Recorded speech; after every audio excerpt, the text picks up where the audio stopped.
Take 3. All right, this is the extraoral exam competency. For patient preparation, observe the gait when escorting the patient to the chair and note body movement. See the patient in an upright position. Place the patient napkin. Don PPE except for gloves. Wash hands 3 for 3 for 10. Don gloves. So assess the head and neck. Observe face and neck symmetry. So I'm looking for any abnormalities, any signs of paralysis, looking for any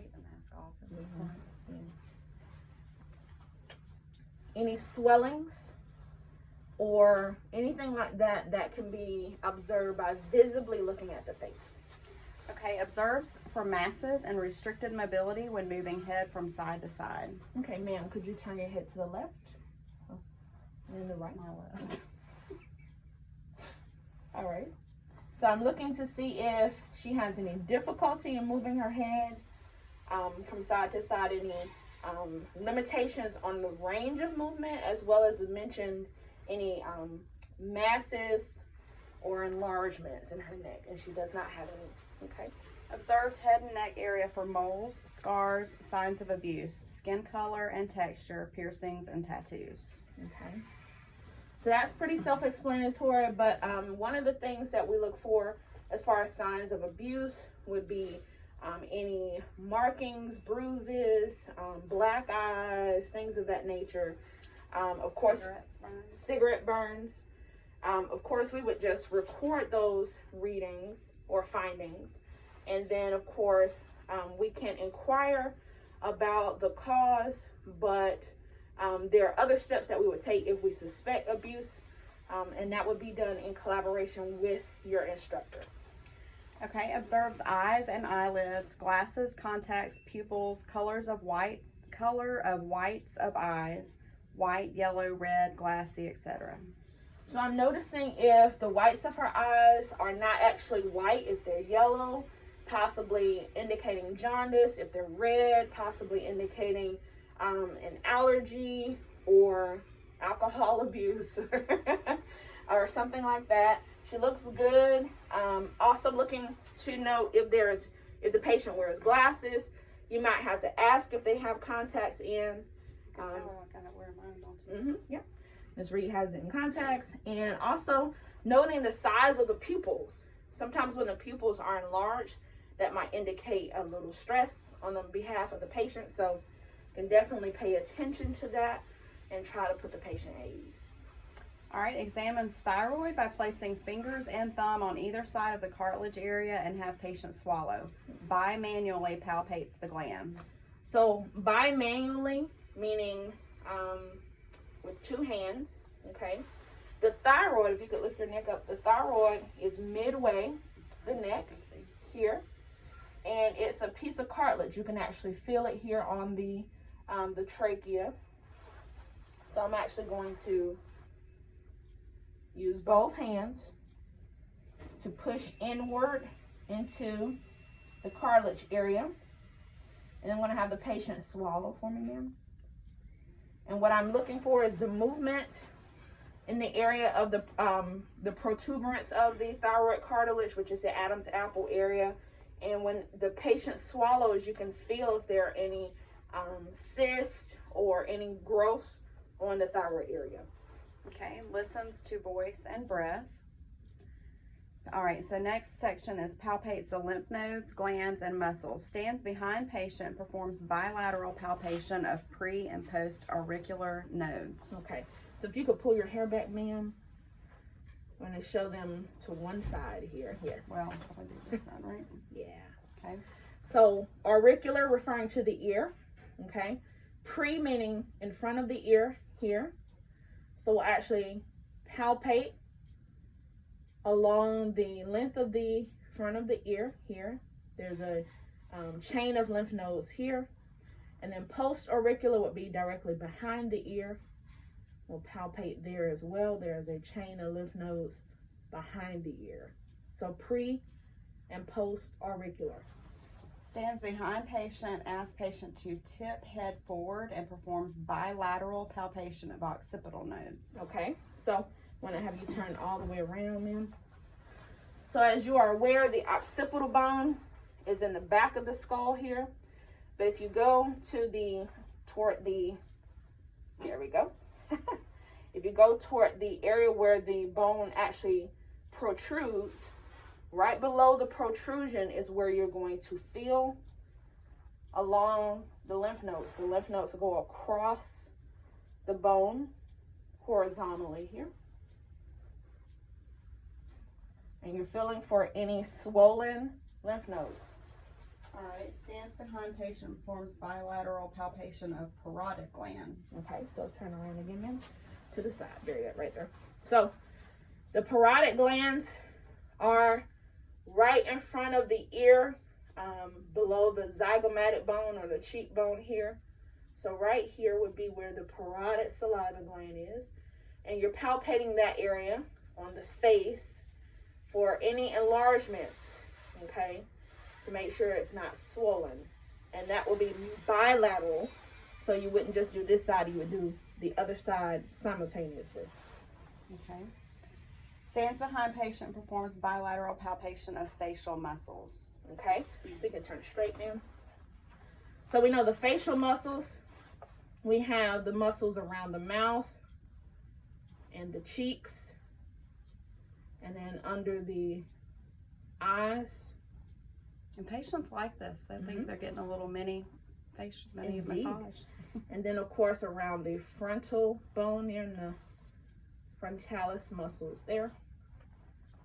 And so you're just feeling for any outgrowths or abnormalities. You're also asking the patient if they have any tender areas or sensitive areas when you palpate. Sometimes if a patient has chronic sinus trouble or has recently had a cold, the area right where the maxillary sinus drains would actually be sensitive or tender when you press there. Okay. Stands behind patient and palpates submandibular nodes beneath the body of the mandible by pressing the nodes towards the cheek with one hand and rolling up and over the inferior border of the mandible with the other hand. You want to do that first? Yeah. So the lymph nodes, if you could turn to the side here, the lymph nodes are actually along the border of the mandible. So in order to fill those lymph nodes, you've got to create extra skin by pushing the skin over toward the lymph nodes you want to fill, and then rolling those lymph nodes over the actual border of the mandible, the bone. And when you roll that skin up, if there are any enlarged lymph nodes, they will kind of pop out at you, and you'll feel them. In the same way with the opposite side, push the skin over with one hand and roll the skin up and over the bone. That way you can feel any enlarged or abnormal lymph nodes. Yeah. Palpate submental nodes under the chin by standing in front of the patient and rolls nodes over the border of the chin with the other hand. Okay, so the mental area would be the tip of the chin where the mental foramen is, all right? So you're going to roll the skin up and over the, let's turn to the side actually. Yep. So roll the skin up and over the tip of the mandible bone or the mental surface. So you're feeling for the same thing if there is an enlarged lymph node there. Okay.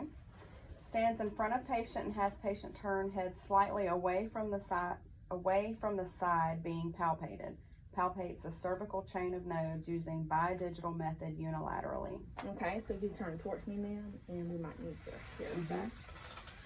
So the cervical chain is along the sternocleidomastoid muscle, which is right below the ear, that goes down into the clavicle. So you have the patient turn towards you, and then you're going to bidigitally palpate that entire muscle area all the way down from the ear to the clavicle area. There's a chain of lymph nodes here that you are feeling for. And you would do the same thing on the other side. Yeah. Okay.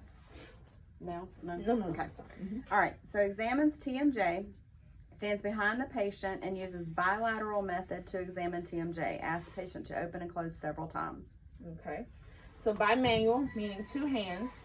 In order to find the TMJ, the condyle of the mandible is right in front of the ear, and you'll feel it. It kind of protrudes here in front of the ear. And so when the TMJ opens, it's going to drop down just a little bit. It unhinges when they open. And then in order to see if it's working properly, you have them open wider so that the condyle slides forward. And that's what you're feeling for. If the patient has any crepitation or disorder of the TMJ, you might hear sounds, popping, clicking, or even feel the joint kind of get lodged or unhinged. That would indicate a dislocation of the jaw. So first I want to have you open, ma'am. Okay. And then open wider. Awesome. And then if you could move your jaw from left to right. Good. And so what I'm feeling for, I want to make sure that the movement is smooth, that there are no sounds, or that the patient's jaw does not become locked open. And the patient has nice, smooth movement of the TMJ. And no sounds, no crepitation. And we did the next one too. So at the same time, you stand behind the patient, use bilateral method to examine TMJ, asking the patient to move side to side several times. Listen for clicking, popping, and grinding, and feel for deviations and gliding during movement.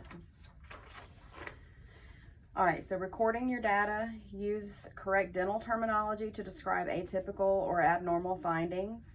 Question the patient using didactic knowledge to correlate etiology of positive findings.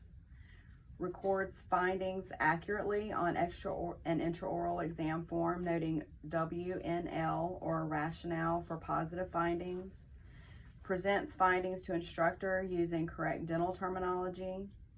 And then, of course, maintains correct patient operator positioning and use standard precautions and PPE.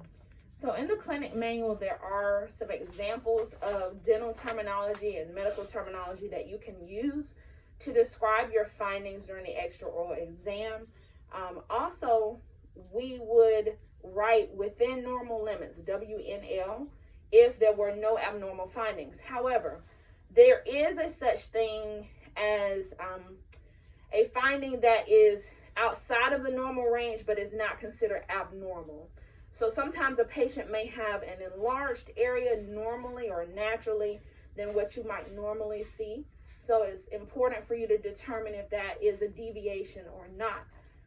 The safest thing is to just record it so that you can discuss it with your instructor.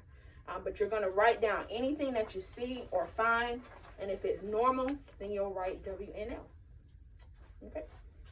And then now I'm going to change my gloves and sanitize so that I can do the intraoral exam.